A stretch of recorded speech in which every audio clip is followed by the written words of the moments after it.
Welcome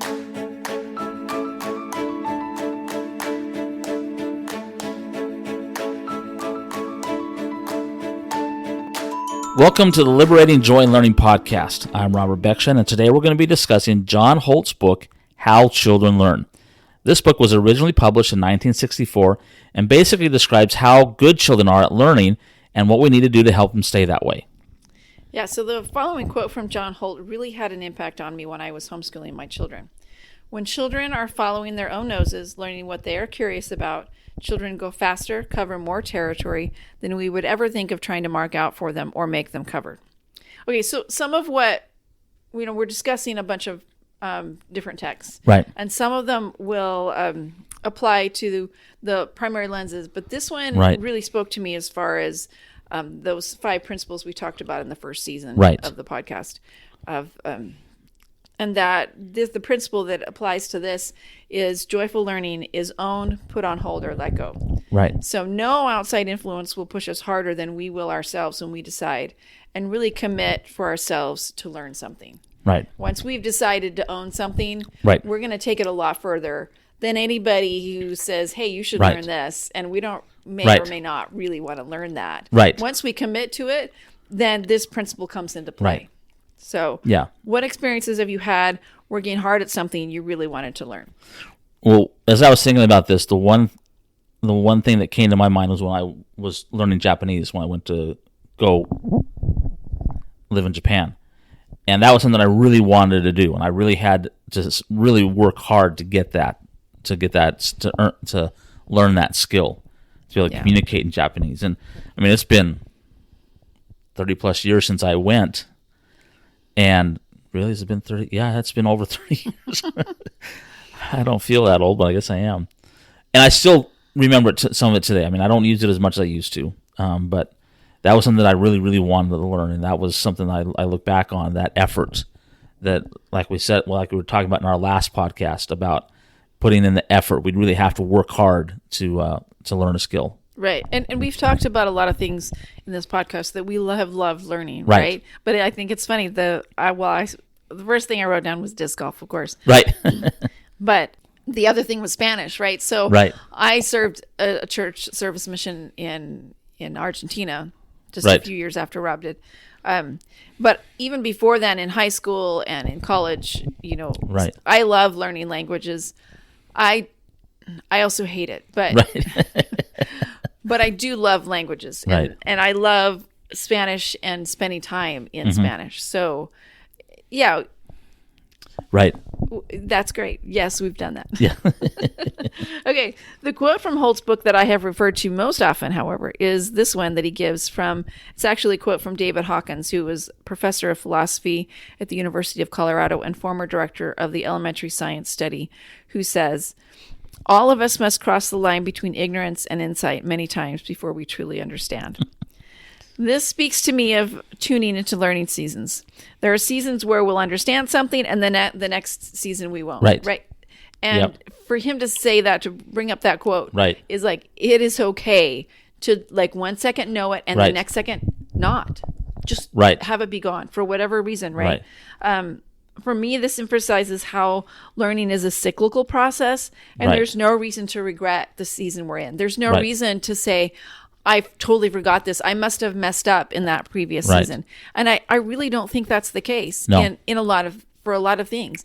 It might be just that you need to learn it based on the new season, based on the new circumstances. So how does understanding learning seasons help us avoid regret?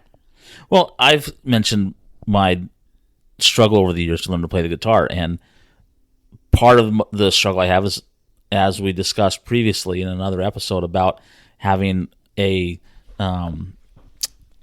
vivid and concrete plan, and that's one thing that I haven't done.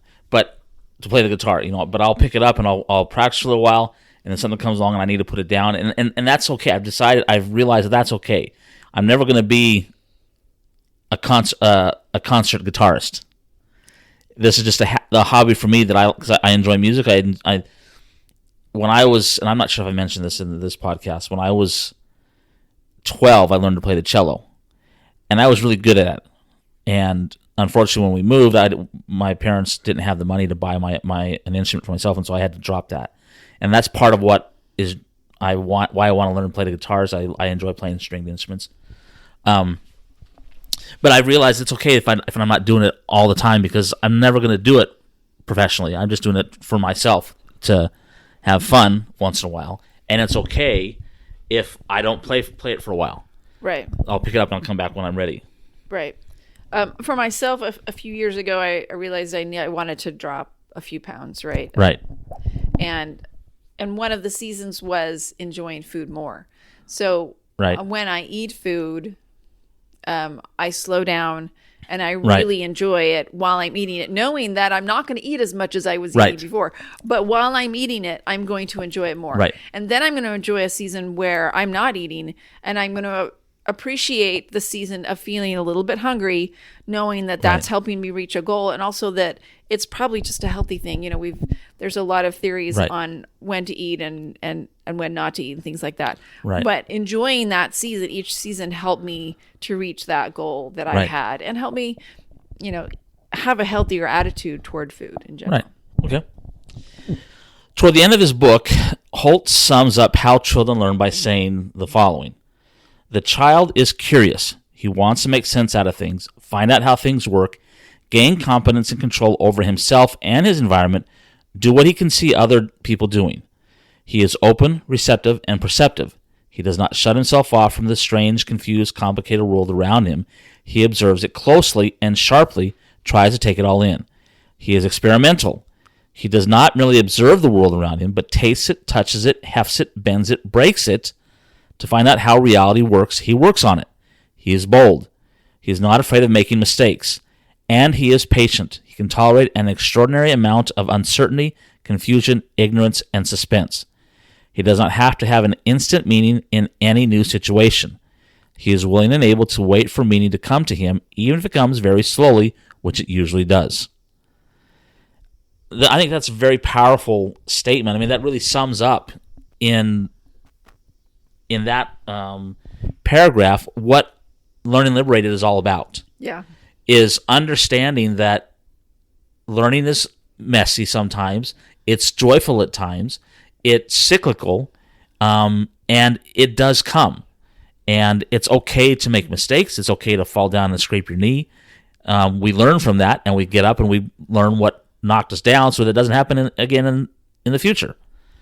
So I really like that quote because it really, really encapsulates the Learning Liberated principles. Well, and that children are good at this. This is what children are good at. Right. And we should be like them. Right, we should. Absolutely.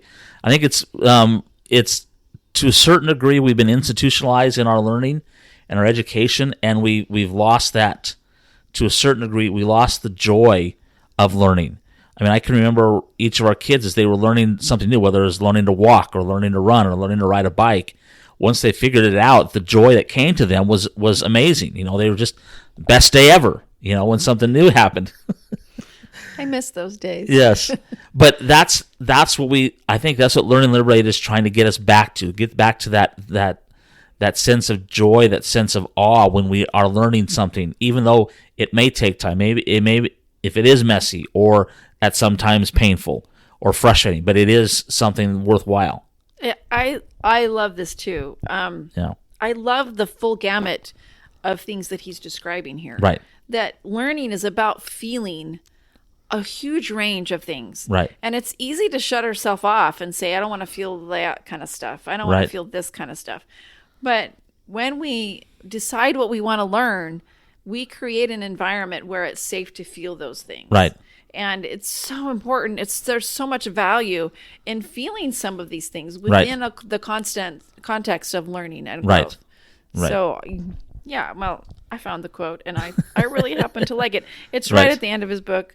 Right. If anyone wants page numbers on these, please message me. I'm happy to send page numbers so it's easier to find these quotes. Right. But yes, I love it too. So I deeply appreciated Holt's view of how to help children make the most of their learning opportunities. That is, in its essence, what we hope to do with Learning Liberated. Help us all make the most of our learning opportunities. Hopefully, you're inspired to make the most of yours as well. whatever they may be. And if you have suggestions of topics related to learning liberated principles that you'd like us to discuss, we'd love to hear about them. Next time, we will discuss another text. We haven't decided which one, but we will discuss another one. Right. So anyway, in the meantime, send any questions or comments to learningliberated@gmail.com or share with us in our Learning Liberated Facebook group. And if this episode spoke to you, share it with someone else. All right. Thanks.